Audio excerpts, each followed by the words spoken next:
नमस्कार, मैं हूं दीपक चौरसिया। टुनाइट विद दीपक चौरसिया में आपका स्वागत है।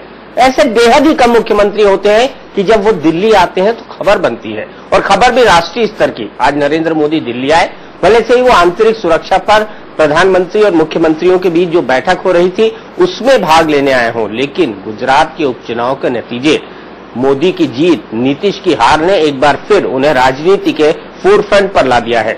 सबसे आगे होकर सबसे एग्रेसिव बैटिंग इस वक्त कर रहे हैं नरेंद्र मोदी। ऐसे में इस हार के बाद क्या नीतीश कुमार मजबूर होंगे नरेंद्र मोदी से हाथ मिलाने के लिए? क्या नीतीश कुमार को मानना पड़ेगा कि नरेंद्र मोदी ही वो शख्स है जो पूरे देश में बीजेपी के लिए एक हवा जगा सकता है? इन्हीं तमाम सवालों पर हम बहस कर लेंगे, लेकिन सबसे पहले देख लेते हैं नरेंद्र मोदी ने क्या क्या किया दिन भर और क्या छाप छोड़कर चले गए।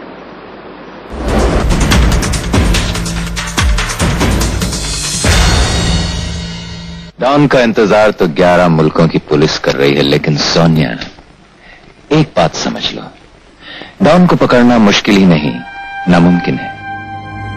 सिल्वर स्क्रीन के डॉन को जब मुख्यमंत्री नरेंद्र मोदी ने गुजरात का ब्रांड एम्बेसडर बनाया, तब तक ये साफ हो चुका था कि मोदी अब कुछ बड़ा करना चाहते हैं।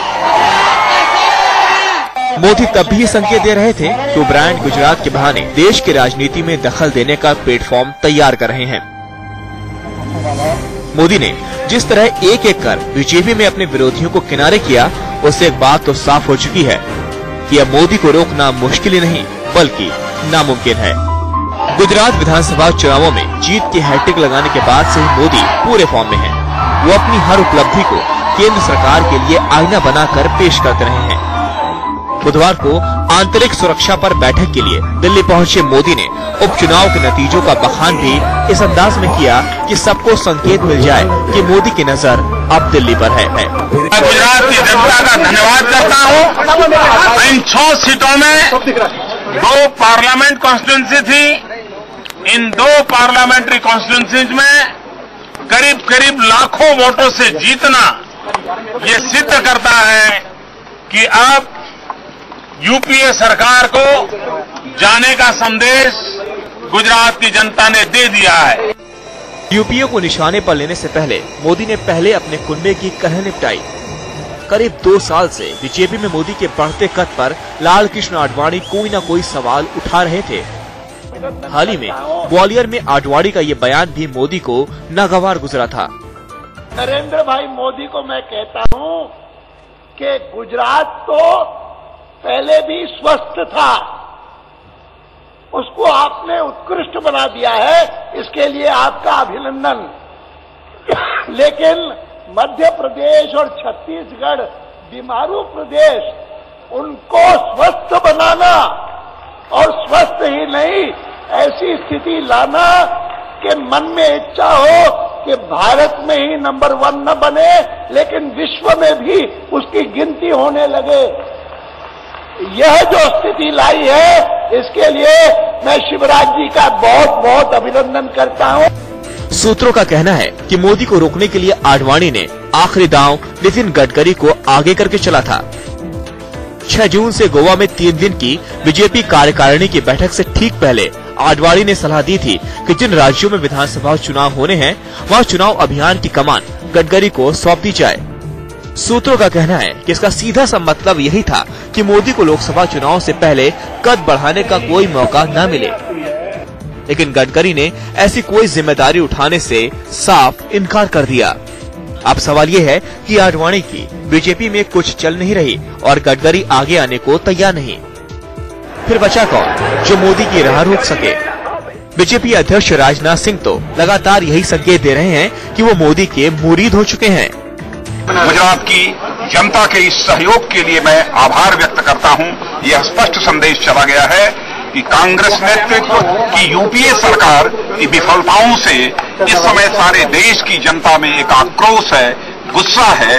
अब इसलिए यह बात पूरी तरह से स्पष्ट हो चुकी है कि आगामी लोकसभा के चुनाव में कांग्रेस नेतृत्व की यूपीए सरकार को गहरी शिकस्त मिलेगी, बड़ी पराजय मिलेगी। मैं समझता हूं कि आडवाणी जी के स्टेटमेंट का रॉन्ग इंटरप्रिटेशन हुआ है और इसमें कहीं दो बात नहीं है कि इस देश के मोस्ट पॉपुलर पॉलिटिकल लीडर यदि कोई है वो नरेंद्र मोदी। बीजेपी में मोदी ने अपने विरोधियों की बोलती जिस तरह बंद की है, उसे देखकर ये तय माना जा रहा है कि गोवा में कार्यकारिणी की बैठक के दौरान मोदी का कद और बड़ा हो सकता है। प्रधानमंत्री पद पर उनकी दावेदारी पर मोहर लगाना तो मुश्किल है, लेकिन ये उम्मीद जरूर है कि मोदी को चुनाव अभियान की कमान सौंपी जा सकती है। और अगर 4 राज्यों की विधानसभा चुनाव में मोदी का मैजिक चला तो फिर तय है कि मोदी को रोक पाना मुश्किल ही नहीं बल्कि नामुमकिन हो जाएगा। Ajit Srivastava, Delhi, India news. तो अमिताभ बच्चन जो कि नरेंद्र मोदी के गुजरात के ब्रांड एम्बेसडर हैं, उन्होंने ही ये कहा था कि डॉन को पकड़ना मुश्किल ही नहीं नामुमकिन भी है।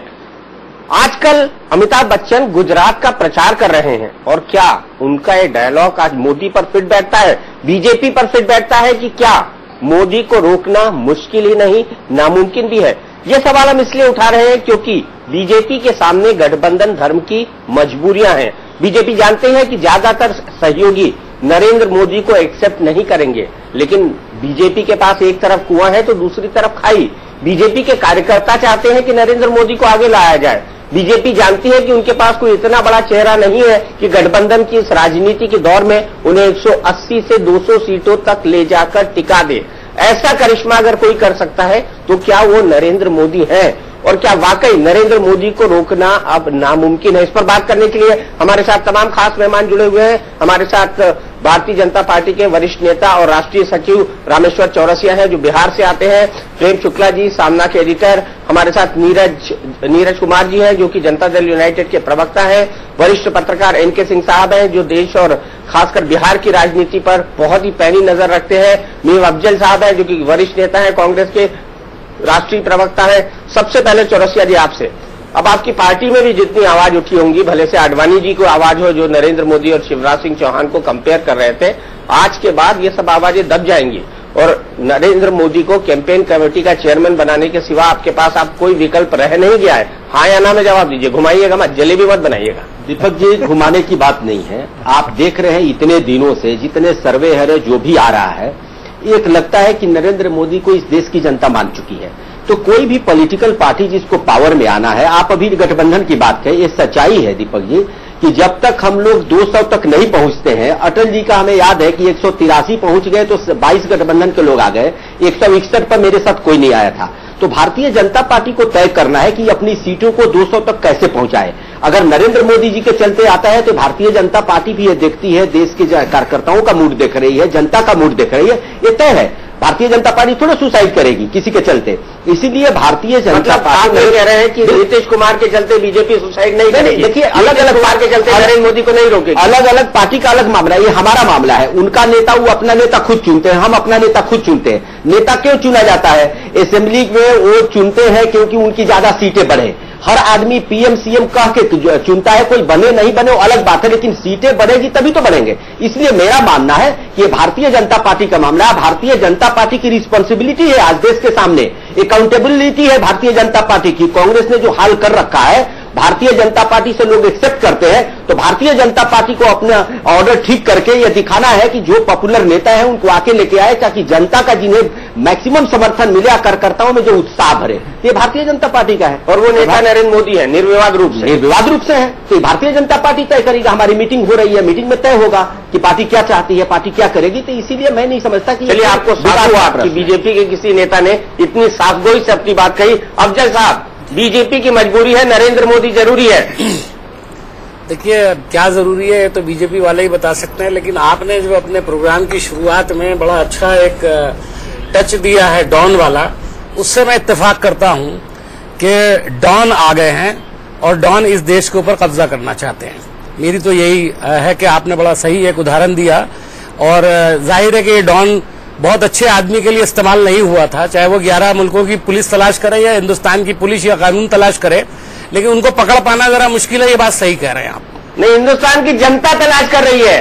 जनता जो है, हिंदुस्तान की जनता तलाश कर रही है। अफजल साहब, मैं तो अभी आपको मैं कहना चाहूंगा कि और ये डॉन वही है जो आपके पूर्व प्रधानमंत्री के सबसे नजदीकी दोस्त थे। गुजरात के बाहर मोदी जी फेल हुए हैं, चाहे उनकी नीति जी से अच्छी हो या खराब हो, लेकिन आपको ये मानना पड़ेगा कि बिहार के अंदर जो इलेक्शन हारे हैं वो बीजेपी और जेडीयू ने मिलकर लड़ा था, इसलिए मैं उसको जेडीयू की हार नहीं मानता बल्कि बीजेपी और जेडीयू दोनों की हार मानता हूं। इस लिहाज से मेरा कहना यह है कि मोदी जी भी हारे हैं वहां पर।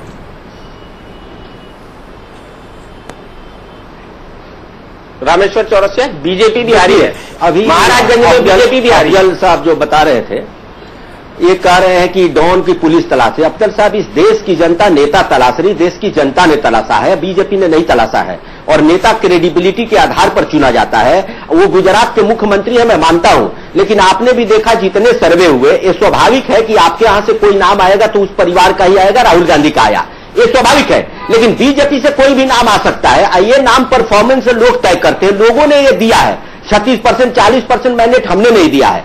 और मैं आपको एक चीज और बताता हूं, जहां आप इशारा कर रहे हैं, कोई भी पार्टी का नेता हो, गठबंधन का हो, आपकी पार्टी, हमारी पार्टी के नेताओं को बोलने के पहले ये तय करना चाहिए, ये समझना चाहिए कि इसका कार्यकर्ताओं के मनोबल पर क्या असर पड़ेगा, पब्लिक इसको किस ढंग से लेगी, ये हमेशा समझना चाहिए। नेता लोग तो वक्तव्य दे देते थे, वोट दिलाना कार्यकर्ता का है, कार्यकर्ता का मनोबल टूटेगा तभी चुनाव हारा जाता है और जनता उस पर विश्वास नहीं करती। आप ये जेडीयू के लिए कह रहे हैं, आप ये जेडीयू के लिए कह रहे हैं, जिस तरह के बयान जेडीयू ने दिए, जिस तरह के बयान बीजेपी के लिए जेडीयू ने दिए, उसके कारण महाराजगंज हारे। दो टूक बात करेगा, मैं एक जनरल चीज बोला, महाराजगंज की बात कर रहा हूं। देखिए महाराजगंज के बिल्कुल दीपक जी, मैं मानता हूं महाराजगंज की हार ये सोचने पर मजबूर करती है, कहां इतनी कमी रह गई।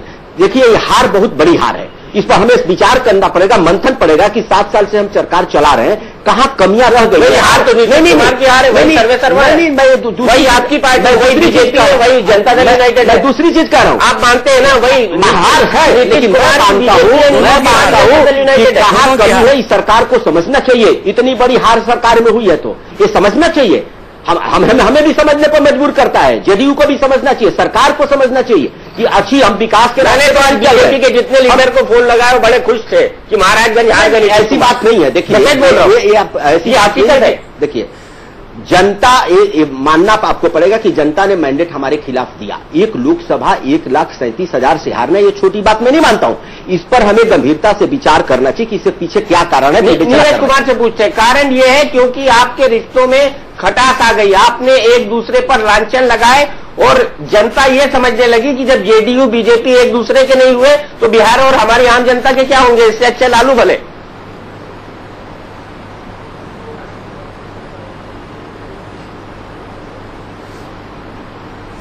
आवाज नहीं आ रही है, आवाज का। नीरज जी बड़े सही समय पर खामोश हुए, लेकिन मैं उनसे आगे बढ़ूं उससे पहले, नीरज जी आवाज आ रही है मुझे, आपको मेरी?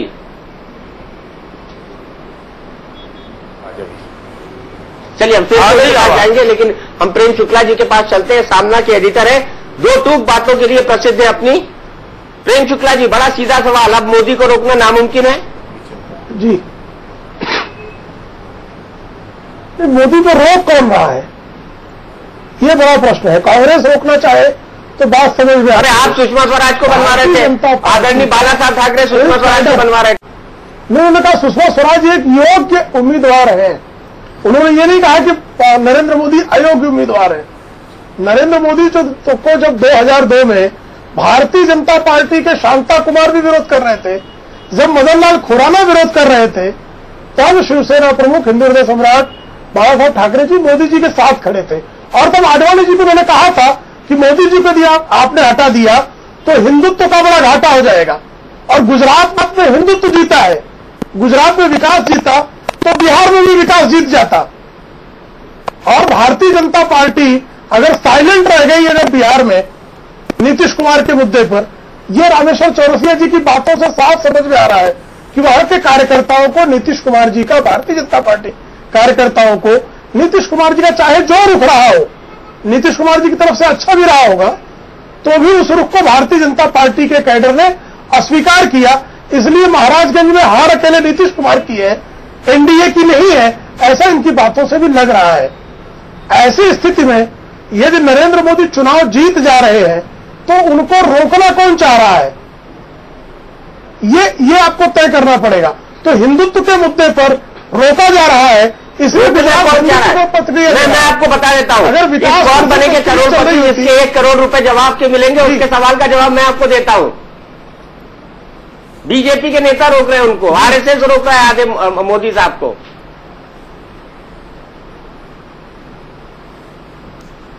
नहीं, बीजेपी और आरएसएस जो है, प्रधानमंत्री उनकी तरफ का है, नहीं चाहेगी क्या? ये नरेंद्र मोदी के नाम पर ही प्रधानमंत्री बनना होगा। तो भारतीय जनता पार्टी और आरएसएस ने 1996 में आदरणीय लालकृष्ण आडवाणी जी का विरोध नहीं किया था, विरोध एनडीए से उठा था और सहमति वाजपेयी जी के नाम पर बनी थी। तो भारतीय जनता पार्टी आरएसएस हो सकता है कि नरेंद्र मोदी जी के नाम पर खड़ी हो, लेकिन ऐसी स्थिति आए कि बात आडवाणी जी के नाम पर आकर अटक जाए, तो क्या नरेंद्र मोदी जी आडवाणी जी के नाम का विरोध करने वाले हैं? क्या आडवाणी जी ने वाजपेयी जी के नाम का विरोध किया था? इसलिए भारतीय जनता पार्टी, संघ परिवार इतनी भी समझ नहीं रखता, ऐसा हम आप क्यों सोच लेते हैं? चलिए, मैं कुछ सोच नहीं रहा, बयानों पर टिप्पणी कर रहा हूं। एनके सिंह साहब, क्या आपको लगता है कि नीतीश कुमार अब मजबूर होंगे नरेंद्र मोदी का हाथ थामने के लिए आज की राजनीतिक परिस्थितियों में, अगर वाकई उनको कांग्रेस विरोधी रहना है जिसका वो दावा करते हैं? दीपक, बड़ा अच्छा सवाल है। इसको आप सिर्फ एनालाइज कर लीजिए आज के बाई इलेक्शंस के रिजल्ट को। एक नरेंद्र मोदी है जो गुजरात में बिल्कुल चुनाव प्रचार करने नहीं जाते और कांग्रेस से 2 लोकसभा की सीटें और 4 विधानसभा की सीटें वो छीन लेते हैं। एक नीतीश कुमार वहां पे 3 दिन कैंप करते हैं और नतीजा ये निकलता है कि आरजेडी को 1,70,000 एक्स्ट्रा वोट्स मिलते हैं, जो पिछले साल नहीं मिले, पिछले इलेक्शन में नहीं मिले थे। 2,11,000 पिछले इलेक्शन में मिले थे, आज 3,81,000 मिले हैं। मतलब कि जो 1,70,000 बढ़ा है वो एडिशनल वोट है। और आप ध्यान रखिएगा कि आरजेडी को पिछले इलेक्शन में 2,08,000 सिर्फ मिले थे। इसका मतलब है कि एक बड़ा वर्ग है जो टूट के निकल रहा है और उसमें एमबीसीज भी हैं, मोस्ट बैकवर्ड, जो नीतीश का अपना बेस है। मैं लगातार कह रहा हूं कि ये सुसाइडल होगा नीतीश कुमार के लिए। शायद वो समझ नहीं पा रहे हैं कि बीजेपी का वोट 100% ट्रांसफरेबल है, which is not vice versa. इसका उल्टा नहीं होता। लिहाजा नीतीश कुमार को फिर से उस रिलेशन को समझना पड़ेगा। और आज ये टाइम आ गया है, जो आपका ओरिजिनल क्वेश्चन है कि क्या ये कंपोजिशन, केमिस्ट्री कोएलिशन की बदलेगी? बिल्कुल बदलने जा रही है। अगर नीतीश को जरा सा भी इसका एहसास सही हो जाए तो वो एक बार फिर से रिडिफाइन करेंगे बीजेपी के साथ अपने रिलेशन को। और मोदी आ रहे हैं या कोई आ रहा है, कुल मिला के अगर ये एनडीए कोएलिशन जीतता है तभी नीतीश कुमार का भी कल्याण है।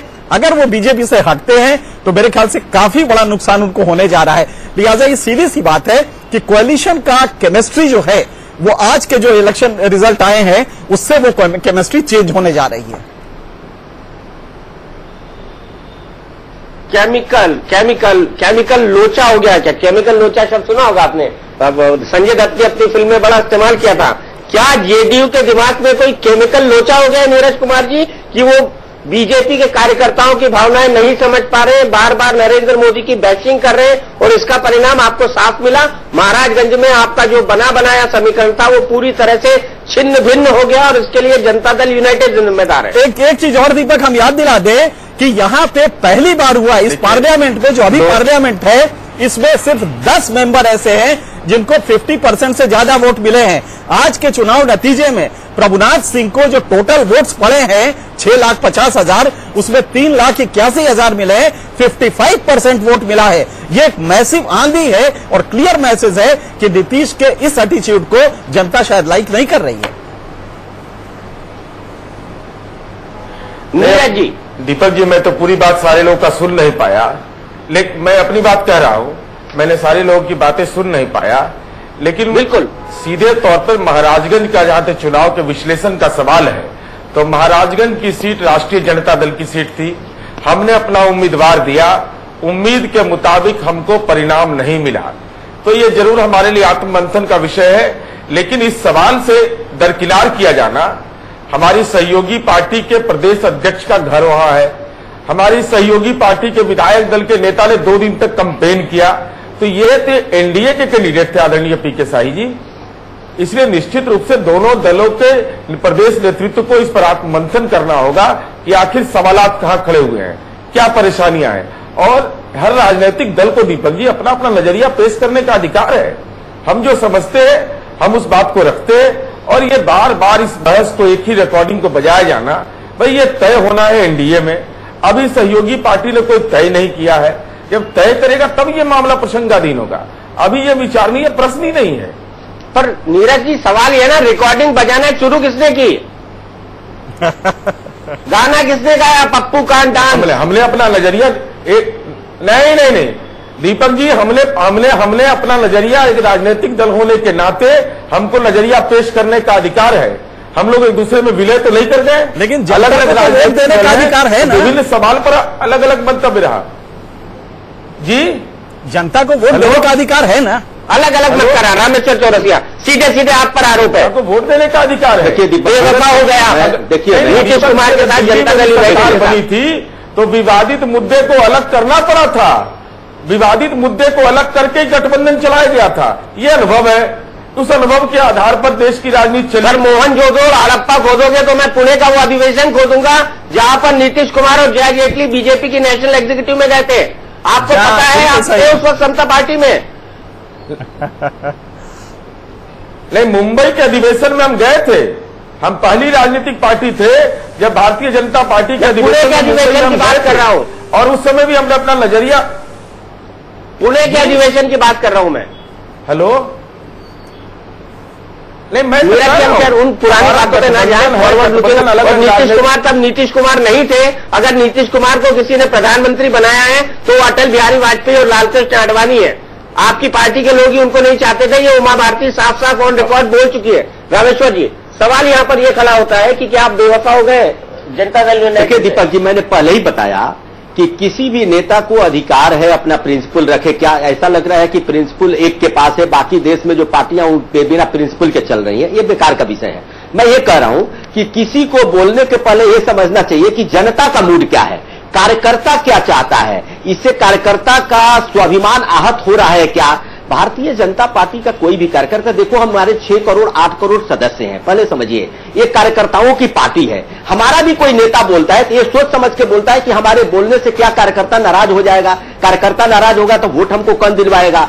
आज परिस्थिति जो देश की बनी है, ये परिस्थिति इस विषय का नहीं है सेकुलर। जैसे हम सामना के जो हमारे एडिटर है प्रेम जी, इनसे मैं सहमत हूं जो सर्वे हो रहा है, सारी चीजें परिस्थिति आई है। तो क्या भारतीय जनता पार्टी संघ के लोग नहीं देख रहे हैं? आप दिखा रहे हैं तो हम भी देख रहे हैं, हमारे लोग भी देख रहे हैं। ये सारी परिस्थितियों का आकलन करके ही हम कोई डिसीजन लेंगे।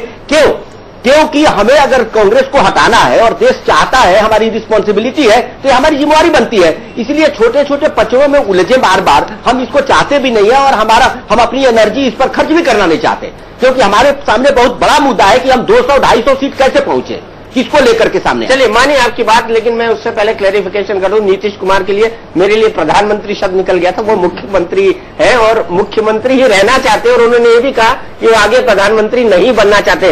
लेकिन मीम अफजल साहब, आप बड़ी देर से सुन रहे हैं, इंतजार कर रहे हैं, जनता दल यूनाइटेड और इनकी तलखी भी देख रहे हैं। आपने भी कई सारे लड्डू नीतीश कुमार की तरफ फेंके हैं, कभी पैसा दिया है उनको, कभी केंद्र से अतिरिक्त सहायता दी है, कभी कहा है कि बिहार को हम उसका हक दे रहे हैं। तो बिल्ली के भाग से क्या चीका टूटेगा?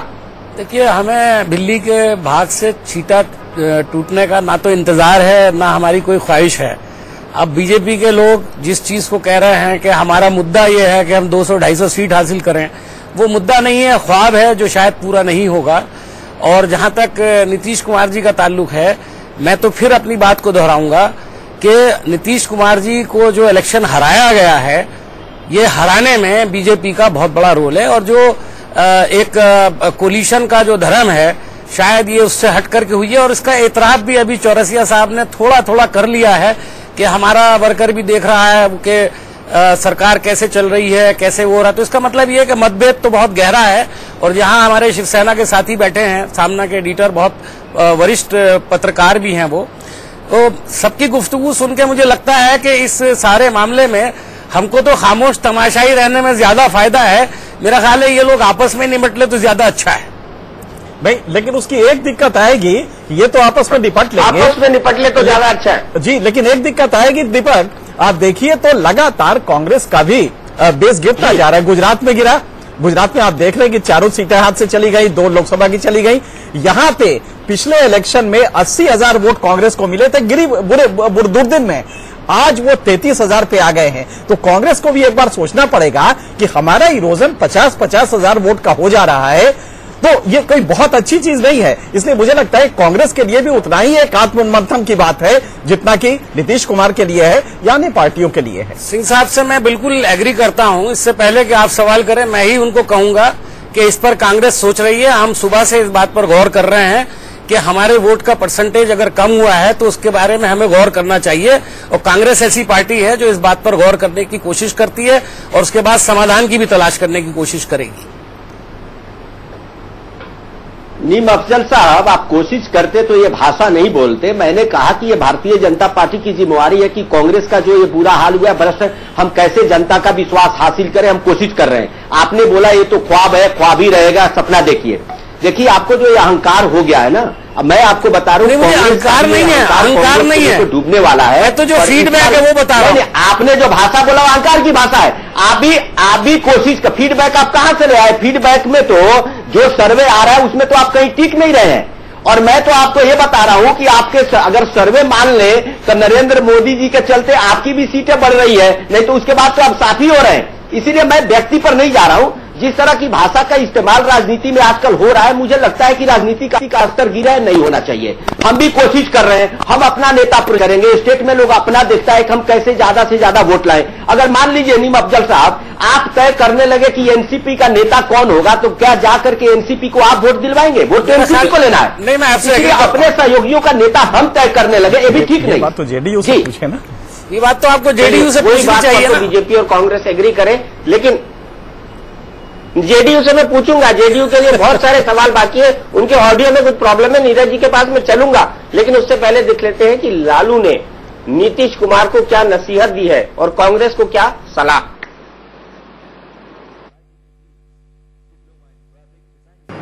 इस चुनाव के बाद ये हमारा भी ड्यूटी होता है, हमारा भी फर्ज होता है कि सेकुलर ताकतें, forces including Congress party, all India Congress party है, तो वैसे पार्टियों से हमको टाइप भी करना है। हमारा माइंड ओपन है और सब लोग को हमारा पूरा कोशिश होगा कि हम कोई भी बिहार और हम सैक्रिफाइस करेंगे, लेकिन हम फिरका परस्त ताकत को, हस्तिनापुर के गद्दी को हथियाने में उनको कामयाबी हासिल नहीं होने देंगे। नीतीश कुमार तो दिखावा, अब नीतीश कुमार कहाँ छुपे हुए हैं, अब प्रकट होकर बताओ ना नीतीश कुमार। जो तुम बोलते थे कि भाई नरेंद्र मोदी प्रधानमंत्री घोषणा करो, अब तो घोषणा हो गया। सीपी ठाकुर का बयान आ गया पहले ही, आज आप घोषणा हो गया। ये तो बजाते और घोषित देश के प्रधानमंत्री का उम्मीदवार नरेंद्र मोदी हो गया। तब तुम क्या करोगे? तुम्हारा जो शरद यादव, तुम लोगों को क्या करना है सो बताओ, स्पष्ट करो। नीरज कुमार जी, बड़ा सीधा सवाल, लालू यादव भी वही कह रहे हैं, लेकिन इसको मैं रिफ्रेश करके पूछता हूं। मेरा सवाल यह है कि ये लगभग तय हो गया है कि और 1, 2, 3 या हफ्ते भर के अंदर इसकी घोषणा हो सकती है कि 2014 के लोकसभा चुनाव के लिए ऐसे में क्या जनता दल यूनाइटेड और बीजेपी अलग अलग हो जाएंगे, हाँ या ना में? नहीं, वो तो उनका दल का आंतरिक मामला है, उनके आंतरिक संगठन में क्या तय होता है वो उनका मामला है। हमारा जो नजरिया है वो देश की जनता के सामने है, इसको बार बार स्पष्ट किया जाना कोई आवश्यक नहीं। नहीं, फिर मैं रिफ्रेश करता हूं अपना सवाल। अगर नरेंद्र मोदी बीजेपी के कैंपेन कमेटी के चेयरमैन बनते हैं तब जेडीयू बीजेपी का साथ नहीं छोड़ेगी। उनके दल में कौन किसको कौन जिम्मेदारी देता है वो तय करेंगे ना। अच्छा, हमने इससे एक और सवाल उठता है नीरज जी कि मान लीजिए कि नरेंद्र मोदी प्रचार करने वहां पे कैंपेन कमेटी को खत्म कर लेने में फिर आऊंगा आपके पास जी, मैं फिर आऊंगा। नीरज कुमार जी, विस्तार से जवाब दे दीजिए। अनुभव आपको मंजूर है कि बीजेपी नरेंद्र मोदी की कैंपेन कमेटी का अध्यक्ष बना दे? आपको मंजूर है? आपको कोई दिक्कत नहीं, सरकार चलती रहेगी? नहीं, हमारी पार्टी का कौन नेशनल नहीं, हमारी पार्टी का कौन नेशनल प्रेसिडेंट होगा या क्या हमारी सहयोगी पार्टी तय करेगी? ये तो उनके अधिकार क्षेत्र में है, उनके दल के आंतरिक संगठन का मामला है, वो किसको कौन सी जिम्मेवारी देते हैं। हमने देश में एनडीए के सवाल पर, प्रधानमंत्री पद के सवाल पर अपना नजरिया स्पष्ट किया है, वो हमारा कमिटमेंट है, उस पर कायम है। बाय डिफेक्ट है तो वो प्राइम मिनिस्टर के कैंडिडेट हो जाएंगे ना। जब वो कैंपेन कमेटी के चेयरमैन बन गए तो बाय डिफेक्ट वो प्राइम मिनिस्टर के कैंडिडेट है। भाई डिफेक्टो चलेगा क्या राजनीति में? छद्म भाषा में राजनीति चलेगी क्या? देश की जनता तो सामने चाहेगी कि यूपीए सरकार के खिलाफ अगर देश का प्रधानमंत्री पद का नामित होना है तो ये तो गठबंधन के घटक दलों के सहमति से होगा। और ये हमारी सहयोगी पार्टी के राष्ट्रीय अध्यक्ष ने भी कहा है। इस सवाल पर बार बार इस सवाल को वहीं ले जाना, भाई अभी तय नहीं हुआ, तय होगा तो विचार विमर्श होगा, विचार विमर्श होगा तो हम अपना नजरिया रखेंगे। और हम नजरिया 1-1.5 साल पहले रख दिया हमने देश की जनता। चलिए, आपने आज की ब्रेकिंग न्यूज मुझे दे दी है, इसके साथ आप कुछ कहना चाह रहे थे? हाँ, मैं यही कह रहा था कि मान लीजिए कि नरेंद्र मोदी देखिए अपरिहार्य है। बीजेपी में पिछले 14 साल में 1998 में बीजेपी को पीक में 25.58% वोट मिले थे। तब से लगातार बीजेपी का सपोर्ट बेस गिरता रहा और हर तीसरा वोटर बीजेपी को छोड़ गया। 2009 के इलेक्शन तक आते आते 18.6% ही वोट बीजेपी के पास रह गए। ऐसे में नरेंद्र मोदी को लाना अपरिहार्य है। नरेंद्र मोदी मान लीजिए आते हैं और वो जज्बा नहीं क्रिएट कर पाते, या मान लीजिए करते भी हैं, अगर बिहार में जाते हैं वहां पे प्रचार करते हैं तो क्या नीरज कुमार जी आपके कार्यकर्ता भी सपोर्ट करेंगे जैसा महाराजगंज में बीजेपी ने किया? नहीं, महाराजगंज में एनडीए मिलकर चुनाव लड़ा है। एनडीए के दोनों घटक दल मिलकर के चुनाव लड़े हैं। चुनाव का परिणाम हमको आत्ममंथन के लिए दिया है। और बिहार में जो चुनाव हुआ पिछला विधानसभा, तो हमारे तो बिहार के मोदी जी सक्षम हैं। हमारे बिहार के जो मोदी जी विधायक दल के नेता हैं वो खुद सक्षम नेता हैं और बिहार की जनता ने हम लोग को उस पर जनादेश दिया है। और एक बात दीपक जी स्पष्टता के साथ मैं रेखांकित करना चाहता हूं कि हमारी सहयोगी पार्टी को तय करना है और इतिहास इस बात का गवाह है कि जिन सवालों पर जज्बात के आधार पर राजनीति की गई वे सारे विवादित मुद्दे सरकार चलाने के समय छोड़ना पड़ा, तो देश की जनता को यह भी याद है। तो मोदी विवादित मुद्दा नहीं है, मोदी तो एक व्यक्ति है, एक नेता है जो यूफोरिया जनरेट करा रहे हैं। भाई अभी तो कोई पद के लिए नामित हुए नहीं है। अभी तो आप उनके अंदर भी विभिन्न ढंग के मंतव्य आ रहे हैं। जब उनका मंतव्य गठित होगा तब ना हमारा मंतव्य आएगा। चलिए नीरज कुमार जी, उनके बारे में तरह तरह की बयानबाजी। मेरा एक बड़ा सीधा सवाल, मेरा बड़ा एक सीधा सवाल, 2009 के लोकसभा चुनाव और शायद 2010 में विधानसभा चुनाव, जी जी बिल्कुल, 2010 के अंत में विधानसभा चुनाव, दोनों में आपने नरेंद्र मोदी को कैंपेन के लिए नहीं आने दिया। नरेंद्र मोदी अब बीजेपी की कैंपेन कमेटी के हेड बनने जा रहे हैं। वो डिसाइड करेंगे कौन कहां जाएगा। उनकी बिहार आने की इच्छा होगी क्योंकि दो बार आपने वीटो लगा के बार वीटो लगा के रोक दिया। तो क्या कैंपेन कमेटी के चीफ के तौर पर आप नरेंद्र मोदी को बिहार आने देंगे? नहीं, हम लोकतंत्र है ना, हमारी सहयोगी पार्टी है। हमारी समझ है कि सक्षम नेतृत्व बिहार में है। अब उनका दल का आंतरिक मामला वो क्या तय करेंगे जब कार्यक्रम बनेगा, ये तो भविष्य के गर्भ में है। अभी तो जिम्मेवारी ही नहीं मिली है, अब उसके आधार पर अभी से कोई प्रतिक्रिया दे दी जाए। नहीं मिलेगी, जलेबी मत बनाइए, सीधा जवाब दीजिए, सीधा जवाब दीजिए। क्या आप नरेंद्र मोदी को कैंपेन कमेटी के चेयरमैन के तौर पर जो वो बनने वाले हैं, क्या उनको बिहार आने के लिए आप ना कहेंगे, हाँ कहेंगे? ऑलरेडी तय हो चुका है, मैं बताता हूँ। नहीं, सीधा सवाल मेरा है आपसे, क्या जिस पद के लिए की चर्चा आप कर रहे हैं, क्या उस पद से नवाज दिए गए हैं लोग? भाई कोई जिम्मेवारी तय हुई नहीं, सारा भविष्य के गर्भ में है। बिल्कुल। चलिए ये सवाल बीजेपी से पूछ लेते।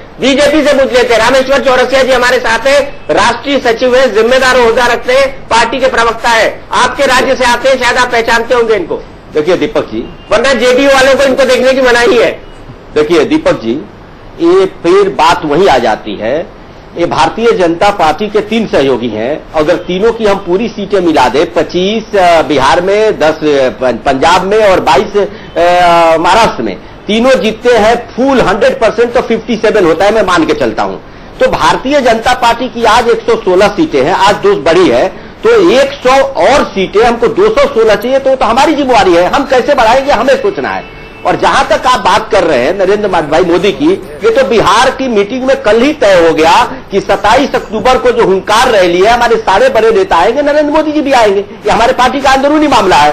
और ये जो मामला है, तो पहले भी जो प्रेम शुक्ला जी के सवाल से मैं सहमत हूं कि भाई हमारी पार्टी में तय करेगी ना, पार्टी नहीं देख रही है कि कौन नेता कितना वोट लाएगा, ये मुद्दा नहीं है कहीं सेकुलरिज्म मुद्दा है न कुछ। मैं चाहता हूं कि हमारे गठबंधन के लोग भी धरातल पर आकर के सोचे कि उनको अपनी सीटें कैसी बढ़ाएं। हम उसमें इंटरफेयर नहीं करते हैं, हम अपनी सीटें कैसी बढ़ाएं।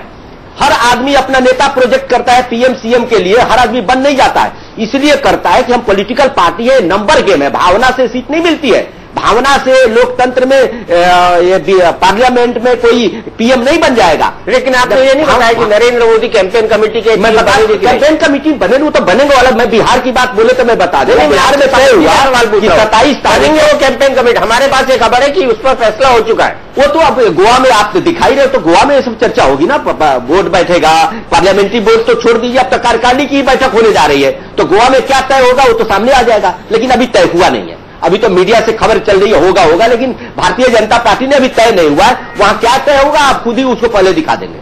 मीम अफजल साहब, आप जनता दल यूनाइटेड को कोई सलाह देंगे, क्योंकि वो 2 कदम आगे 3 कदम पीछे जा रही है। अब कह रही है कि अगर नरेंद्र मोदी को कैंपेन कमेटी का चेयरमैन बनाया तो सरकार नहीं टूटेगी।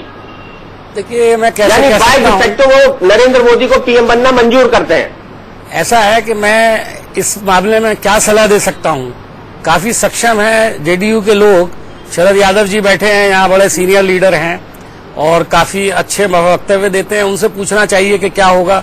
और बीजेपी के लोग तो अपना कह ही रहे हैं, तो इसमें मेरा ख्याल ये है कि हमारी सलाह की जरूरत नहीं है। अगर कुछ लोग, वो आपने सुना होगा कि बड़ा मशहूर है कि जिन दोस्त जो होते हैं कभी कभी कहते हैं ना कि इनकी दोस्ती जो है वो दुश्मनी से भी ज्यादा अच्छी है। नादान की दोस्ती और जी का जंजाल। जी जी जी, मैं बड़े शुद्ध हिंदी में बोलता हूँ।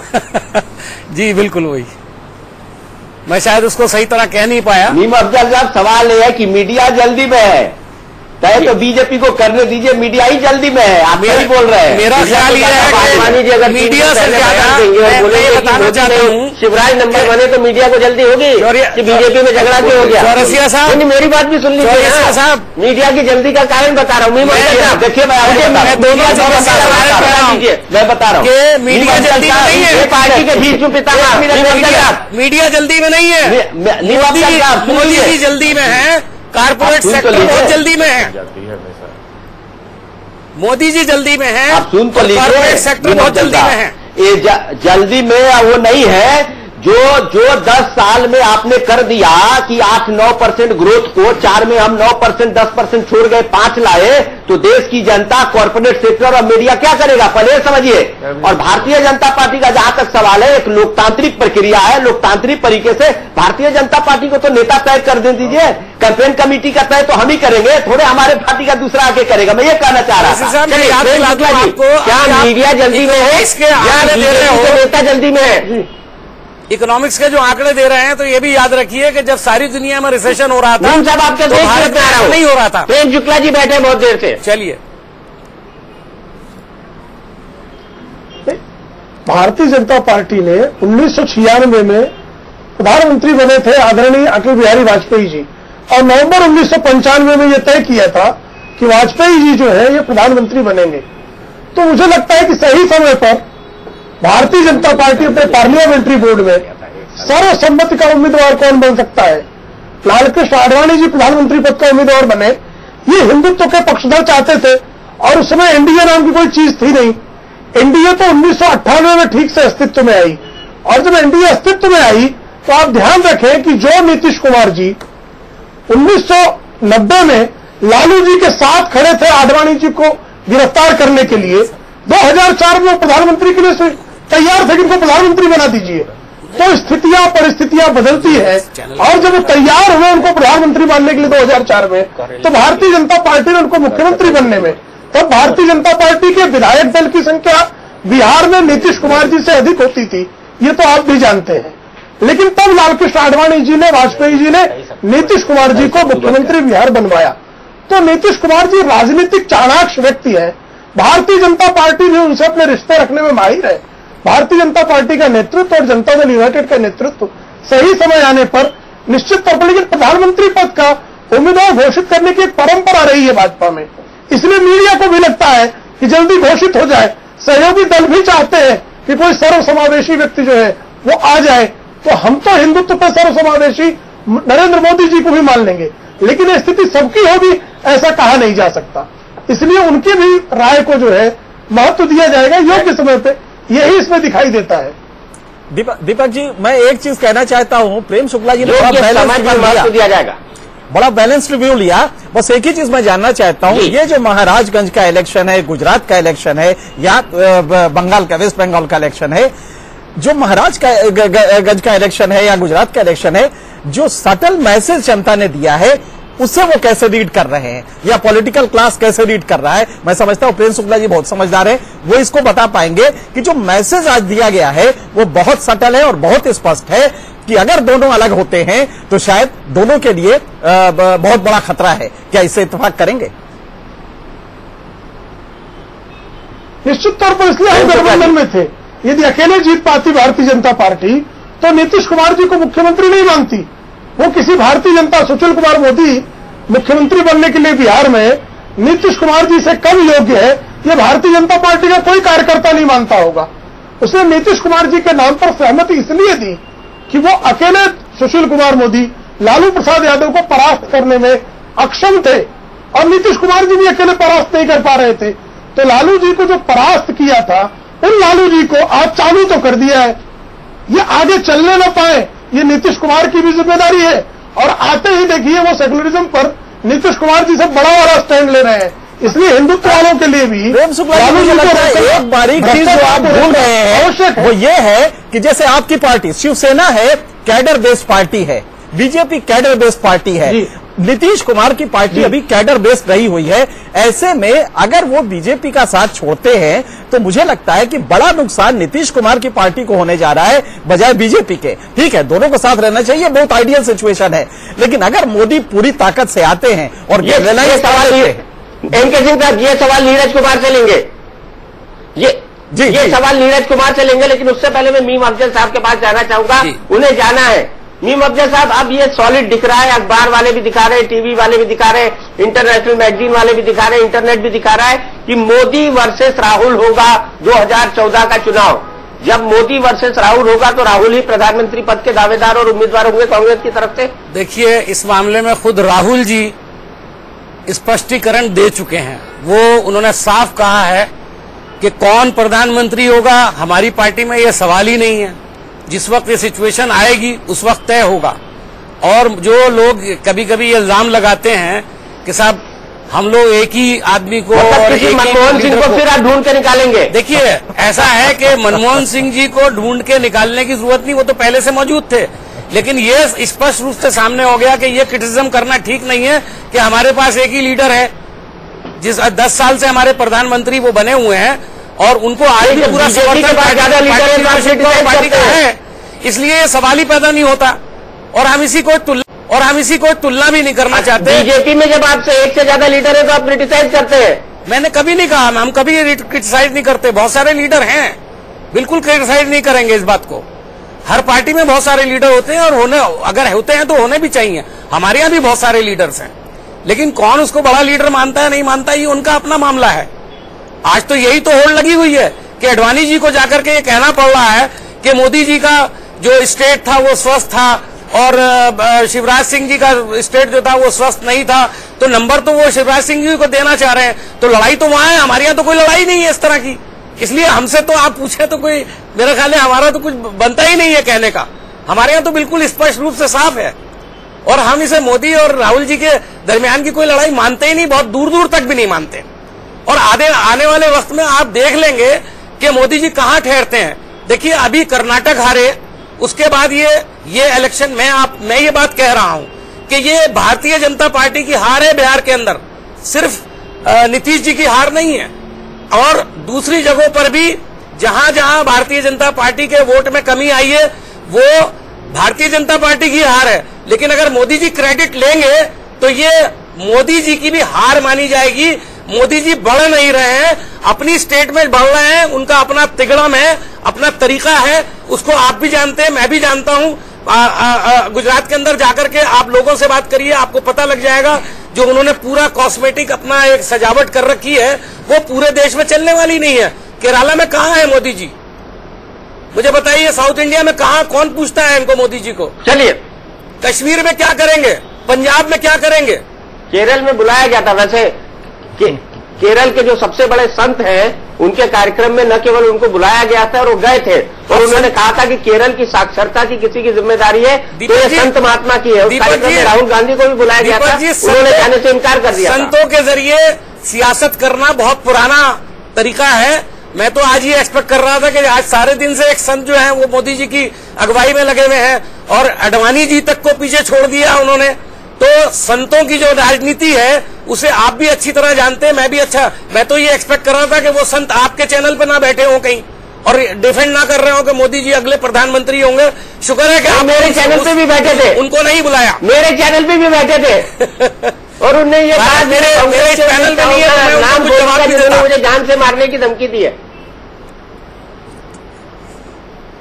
किसको जान से मारने की धमकी दी? मैं नाम ले लेता हूं, स्वामी रामदेव को। उन्होंने कहा मैं जल्दी कांग्रेस के उन 3 नेताओं का नाम लूंगा जिन्होंने मुझे बर्बाद करने और जान से मारने की धमकी दी है। अब मुझे तो नहीं मालूम, मैंने तो इसके बारे में कुछ कह नहीं सकता। मुझे तो एक ही सीन याद है जब वो भागे थे वहां से रामलीला ग्राउंड से। अब पता नहीं मुझे उनको अपनी जान का खतरा ज्यादा है या देश से ज्यादा प्यार है या मोदी जी से ज्यादा प्यार है या जिस तरह की वो बातें कर रहे हैं, क्या कर रहे हैं, मुझे तो पता नहीं। अचानक नमूदार हुए हैं वो, बीच में बहुत दिनों से वो आउट थे, अभी अचानक मोदी जी के नीम अफजल साहब को छोड़ दीजिए, रामदेव बाबा की बात हो गई। नीम अफजल साहब एक सवाल मैं आपसे पूछता हूँ, आपसे एक सवाल, एक लाइन का सवाल है जी। अगर मोदी जी में कुछ नहीं है, वो कहीं नहीं है, तो कांग्रेस मोदी जी के नाम से इतना भयभीत क्यों है? पूरा देश मोदी जी की वाहवाही में लगा है, कांग्रेस देखिए भयभीत क्यों है? मैं आपको बताऊं, मैं कांग्रेस का प्रवक्ता हूं। ईमानदारी की बात यह है कि टीवी चैनल्स के ऊपर सब पार्टीज को बुलाया जाता है। मोदी की बहस में मेरे जैसा आदमी तो जाना भी पसंद नहीं करता, चाहे आपका व्यू मेरे बारे में कुछ भी हो, लेकिन मोदी जी के बारे में मैं डिस्कशन करना समझता हूं कि शायद इसकी जरूरत नहीं है। वो एक स्टेट के लीडर हैं, उससे आगे उनका कुछ नहीं है। आप लोग उसे बना रहे हैं, कुछ मीडिया के लोग भी बना रहे हैं, कुछ कॉर्पोरेट सेक्टर के लोग भी बना रहे हैं, लेकिन बहुत जल्दी सामने स्वीकारिए नीम अफजल साहब, थोड़ा स्वीकारिए आप। नीम अफजल साहब यही विरोध करके, ऐसे ही भाषा बोल करके गुजरात में आप समाप्त हो गए। और मैं आपको बता दूं आपका डर क्यों है, आप ईमानदारी से नहीं बताइएगा। आपका डर यह है कि मोदी जी आ गए फोर फ्रंट पे, खुदा न खास्ते तो केंद्र से भी आपकी परमानेंट विदाई हो जाएगी, आपको डर है। अब जिस तरह गुजरात में हुआ, आप कहेंगे कि हम खुदा के वास्ते ऐसी भाषा का प्रयोग मत कीजिए। हम ऐसी नाम नहीं लाते, जब बात में नहीं कहा तो ले लीजिए, मैं उनका नाम का भी प्रयोग नहीं करना चाहता। मोदी जी उनका नाम का भी प्रयोग करना नहीं चाहता। 3 बार जिताया जी, मानता हूं, लेकिन अपनी पार्टी में तो तय कर लीजिए लाना है कि नहीं लाना है उनको। अपने जनता दल यूनाइटेड के नीरज कुमार जी को मना लीजिए। 3 बार मोदी जी जीते हैं अपने बदौलत, पार्टी भारतीय जनता पार्टी जीती है और तीनों बार आप यही प्रचार करते रहे और आप समाप्त हो गए गुजरात से। आपको यही 23 पार्टियों से स्टार्ट हुए थे, आज आप 3 पार्टियां रह गई हैं, 3 में भी 2 आपके खिलाफ हैं। अपने घर की खबर कीजिए, हमारा चिंता मत कीजिए, जो पार्टियां आपके मैं इसी आपसे तो नंबर का मैंने पहले ही बताया था। आज आप 200 आ जाएंगे तो आपके साथ जो पार्टियां हैं वो हमारे साथ आ जाएगी। ये नंबर गेम है। आज जो आपके साथ लोग हैं वही हमारे साथ, जब हम 200 के आसपास 20 से ज्यादा नंबर वाले बैठे हुए हैं, 20 से ज्यादा नंबर वाले वही पार्टियां थी। नीरज कुमार जी के 20 से ज्यादा नंबर है। नीरज कुमार जी नरेंद्र मोदी को प्रधानमंत्री 22 पार्टियां थी, आपको भी पता है। जब नीरज कुमार जी आपकी पार्टी क्या नरेंद्र मोदी को प्रधानमंत्री देखना चाहे या नहीं? हाँ या ना में जवाब, 30 सेकंड बचे मेरे पास। हमारा किसी व्यक्ति से कोई मतलब नहीं है। हमारा प्रधानमंत्री पर जो नजरिया पहले था आज भी है, और हम समझते हैं कि भारतीय जनता पार्टी के प्रधानमंत्री भी व्यक्ति ही बनता है। समाजवादी आंदोलन नीरज कुमार जी, प्रधानमंत्री व्यक्ति ही बनता है। प्रधानमंत्री का उम्मीदवार तय नहीं हुआ है। उम्मीदवार जब तय होगा हमारी प्रतिक्रिया तुरंत आ जाएगी। अरे मैं कहाँ कह रहा हूँ उम्मीदवार है, मैं तो सवाल पूछ रहा हूँ, क्या नरेंद्र मोदी को आप प्रधानमंत्री बनते देखना चाहेंगे?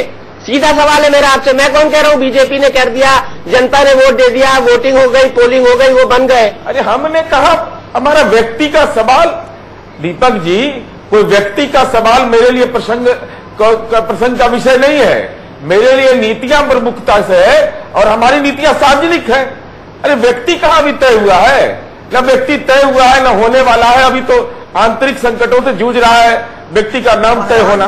जब तय ही नहीं हुआ है आपको क्या मिला? आप मांग रहे हैं चुनाव का मैसेज ये है कि महाराजगंज की सीट राष्ट्रीय जनता दल की सीट लगाए हुए थे और एनडीए के दोनों घटक दल के लिए महत्वपूर्ण है। हम आत्ममंथन करेंगे इस सवाल पर।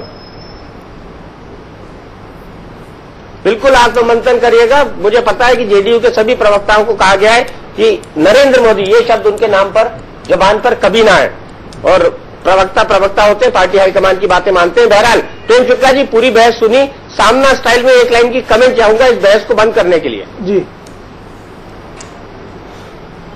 नहीं, मैं देखता हूं कि जब ये कांग्रेस जीतती हुई तिलिस्म होता है और नरेंद्र मोदी जीतते हैं तिकड़म, शाही इमाम जो है तिरंगा जला दे तब भी अपराध नहीं, और वो अगर धरना देना है तो लाठी से मारो रामदेव को और उसको पसंद हो ले, ये सेकुलरवाद। दीपक जी तो जरा बड़ा संकोच होता है। दीपक जी ये बहुत सीरियस बात कही है इन्होंने।